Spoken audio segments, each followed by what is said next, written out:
Hi all, welcome back to my channel. Last Friday மாதிரியே இந்த ஃப்ரைடேயும் எங்கள் வீட்டில் சீ ஃபுட் கோம்போஸ் தான். ப்ரான் கறி கொஞ்சம் ஸ்பைஸியாக வச்சுருந்தேன். அப்புறம் ஃபிஷ் குழம்பு, ஃபிஷ் ஃப்ரை. ஸோ மார்னிங் பசங்களுக்கு புளியோதரை செஞ்சு கொடுத்தாச்சு with potato fry and fryums. So மத்தியானம் தான் சமைக்க ஆரம்பித்தார். ஒரு 12:30 போல், ஒரு 2 o'clock சமையல் முடிஞ்சிருச்சு. மஞ்சப்பாறை ஃபிஷ் தான் வாங்கிட்டு வந்திருந்தாங்க. ஸோ நம்ம மார்க்கெட் போகிற டைமில் அங்கே எந்த மீன் நல்லாயிருக்கோ அதை பொறுத்து வாங்கிட்டு வர்றது தான். பொதுவாக குழம்புக்கு சங்கரா ஃபிஷ், சால மீன்லாம் நல்லாயிருக்கும். இப்போ ஃபிஷ் ஃப்ரைக்கு 4 ஸ்பூன் தனி மிளகாத்தூள் எடுத்துக்கலாம். ஸோ காரம் ஆஸ் யூஷுவல் நான் சொல்கிற மாதிரி அவங்கவுங்க டேஸ்ட்டை பொறுத்து. 1 ஸ்பூன் சோம்புத்தூள், கொஞ்சம் மஞ்சத்தூள், அப்புறம் கார்லிக் பவுடர்.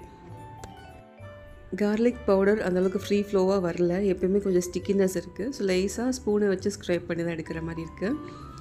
இப்போ உப்பு சேர்த்துட்டு ஃபஸ்ட்டு ட்ரை பவுடர்ஸை கையெல்லாம் மிக்ஸ் பண்ணிக்கலாம் ஈவனாக. அதுக்கப்புறம் கொஞ்சம் கொஞ்சமாக தண்ணி சேர்த்து ஃபிஷ் மேல் அப்ளை பண்ணுற பதத்துக்கு எடுத்துக்கலாம். ஃபஸ்ட்டு ஒவ்வொரு ஃபிஷ் பீசஸ் மேலே தான் அப்ளை பண்ண ஆரம்பித்தேன். பட் டைம் ரொம்ப எடுக்கிற மாதிரி தெரிஞ்சதுன்னா இனிமேல் தான் நான் ப்ரான்ஸ் அண்ட் குழம்பு, ரைஸ்லாம் வைக்கவே செய்யணும். அதனால் ஒரு பெரிய பாத்திரத்தில் எல்லா ஃபிஷ் பீசஸையும் மாற்றிட்டு மொத்தமாக அதில் மசாலா சேர்த்து ஜென்டலாக மிக்ஸ் பண்ணிக்கணும். ஸோ ஃபிஷ் மிக்ஸ் பண்ணும் போது நம்ம கையில் இந்த முள் குத்திராமல் ஜென்டலாக மிக்ஸ் பண்ணணும். அந்த ஃபிஷ் பீசஸும் உடஞ்சிடாமல் இருக்கணும். அப்படி ரொம்ப கஷ்டமாக இருந்ததுன்னா ஒரு கரண்டி கூட யூஸ் பண்ணிக்கலாம். இப்போ எல்லா ஃபிஷ் பீசஸ் மேலேயும் அப்ளை பண்ணிவிட்டேன். லாஸ்ட்டாக கொஞ்சம் கருவேப்பிலையும் இஞ்சி பூண்டு பேஸ்ட் ஆட் பண்ணிக்கலாம்.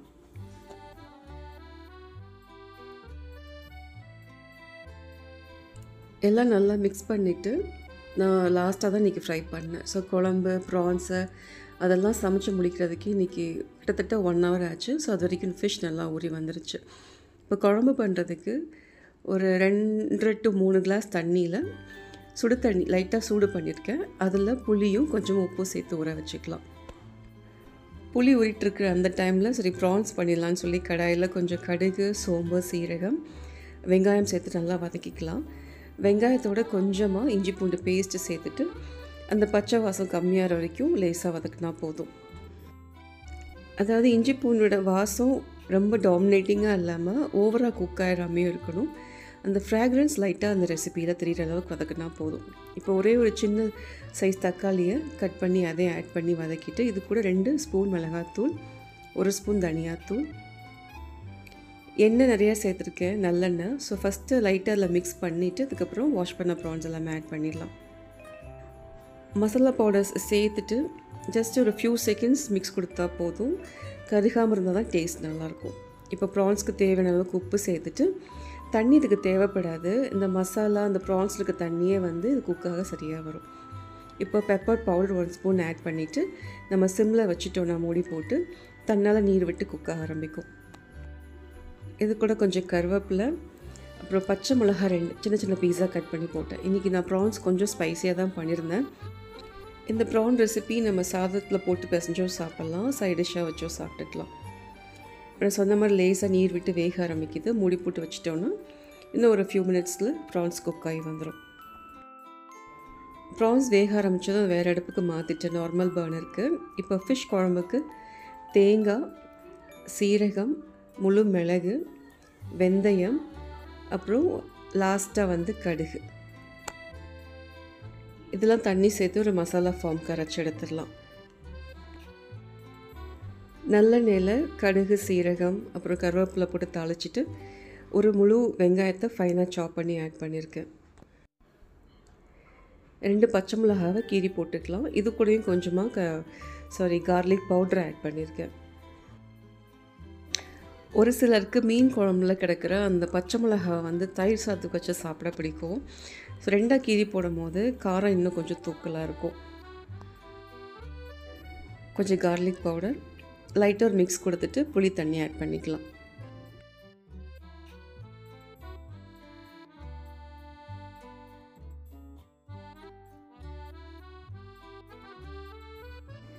குழம்புக்கு 2 ஸ்பூன் மிளகாத்தூள் மட்டும்தான் ஆட் பண்ணேன், தனியாத்தூள் நான் ஆட் பண்ணலை.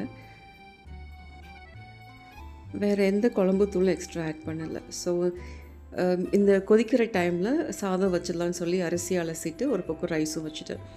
ஸோ குழம்பு கொதித்து அந்த பச்சை வடை அடங்குற டைம் லேசாக மேலே எண்ணெய் மிதக்க ஆரம்பிக்கும். அந்த டைம் அரைச்ச தேங்காய் மசாலா ஆட் பண்ணிக்கலாம்.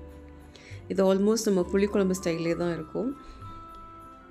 இப்போ தேங்காய் மசாலா ஆட் பண்ணிவிட்டேன். இப்போ மசாலா சேர்த்துட்டு உப்பும் ஆட் பண்ணிவிட்டு சிம்லே வந்து கொதிக்கட்டும். இந்த ஸ்டேஜில் நமக்கு தண்ணி வேணும்னு ஆட் பண்ணிக்கலாம், இல்லை அப்படியே கூட விட்டுடலாம். தேங்காய் மசாலா கொதித்து மேலே லேசாக அந்த எண்ணெய் மிதக்க ஆரம்பிக்கும். அந்த டைம் ஃபிஷ்ஷில் ஆட் பண்ணிக்கலாம். இப்போ கொஞ்சம் மஞ்சத்தூளும் பெருங்காயத்தூளும் ஆட் பண்ணிவிட்டு சிம்மில் போட்டு குக் பண்ணிகிட்ருக்கேன். இன்னொரு ஸ்டவ்வில் ப்ரான்ஸ் ரெடி ஆகிடுச்சு. ஸோ ரொலியா ஃபிஷ் குழம்பு வச்சுட்டு லாஸ்ட்டாக ப்ரான்ஸை வந்து வேறு பாத்திரத்துக்கு மாற்றிக்கலான்னு வெயிட் பண்ணுறேன். இப்போ கொஞ்சம் எக்ஸ்ட்ரா ஆயில் ஆட் பண்ணியிருக்கேன் இப்போ குழம்போட டேஸ்ட்டுக்காக. இப்போ நான் சொன்ன பதம் வந்துருச்சு. மேலே சேர்த்து எண்ணெய் மிதக்க ஆரம்பித்த ஸ்டேஜில் ஒவ்வொரு ஃபிஷ் பீசஸை ஆட் பண்ணிக்கலாம். மீன் சேர்த்து ஒரு 15 to 20 நிமிஷமாவது சிம்லே கொதிக்கட்டும். நல்லா குக்கான மீன் குழம்பு ஸ்மெல் வரும். அந்த டைம் ஸ்டவ் ஆஃப் பண்ணிக்கலாம். உப்பு கொஞ்சம் பத்தாத மாதிரி தெரிஞ்சனால ஒரு 1/2 ஸ்பூன் எக்ஸ்ட்ரா ஆட் பண்ணியிருக்கேன். ஸோ இடையில நம்ம ஃபிஷ் குழம்பு செக் பண்ணோன்னா மீன் எந்த அளவுக்கு வெந்திருக்குன்னு தெரியும். இன்னொரு 5 மினிட்ஸ் வச்சுருந்தா கம்ப்ளீட்டாக குக் ஆகிடும். இன்றைக்கி நான் வைக்கிற மீன் குழம்பு எங்களுக்கு evening, night and next day மத்தியானத்துக்கு கூட யூஸ் ஆகும். ஃபிஷ் ஃப்ரைமே அப்படி தான். ஸோ ஃபிஷ் வாங்கி சமைக்கிறப்பெல்லாம் எனக்கு கொஞ்சம் வேலை கம்மியாக இருக்கும். மேபி ஃபார் நெக்ஸ்ட் டே நம்ம அதே குழம்பு யூஸ் பண்ணிக்கலாம். இப்போ ஃபிஷ் வெந்துருச்சு, ஸ்டவ் ஆஃப் பண்ணிக்கலாம். குழம்பு ரெடி ஆகிடுச்சு. ஸோ ப்ரான் மசாலா போட்டு சாப்பிட்டுட்டு அதுக்கப்புறம் ஃபிஷ் கிரேவியும் போட்டு சாப்பிட்டுக்கலாம். அப்படி ரொம்ப காரமாக தெரிஞ்சதுன்னா மறுபடியும் கொஞ்சம் நல்லெண்ணெயில் இன்னும் கொஞ்சம் சுருளை வறுத்தோன்னா டேஸ்ட் நல்லாயிருக்கும். மீன் பொரிக்க போகிறேன். அதுக்கு எண்ணெய் ஸ்ப்ரெட் பண்ணிவிட்டு மத்தியானம் லஞ்சுக்கு ஹஸ்பண்டுக்கு எவ்வளோ ஃபிஷ் வேணுமோ அது மட்டும்தான் நான் ஃப்ரை பண்ணியிருக்கேன். ஒரு 3 to 4 பீசஸ் ஃப்ரை பண்ணால் போதும் அவங்களுக்கு. ரிமைனிங்கை வந்து நைட்டுக்கு யூஸ் பண்ணுறத ஃப்ரிட்ஜில் மில்க் பேக்கெட்ஸ்லாம் வைக்கிற அந்த ஒரு செக்ஷனில் வச்சுட்டு நாளைக்கு சமைக்க போகிற எல்லாத்தையும் தனி பாக்ஸில் போட்டு நம்ம ஃப்ரீசரில் வச்சிட்டோம்னா கரெக்டாக இருக்கும். இப்போ ஃபிஷ் ரெடி ஆகிடுச்சு, எடுத்துட்டேன். ப்ரான் நம்ம சமைக்கும் போது சம்டைம்ஸ் இந்த மசாலா நம்ம கவனிக்காமல் விட்டோம்னா கீழே அடிப்பிடிக்க ஆரம்பிச்சிடும். ஸோ அப்பப்போ லேசாக மிக்ஸ் பண்ணிக்கிறது நல்லது. Hope you like my video. Thank you and happy food.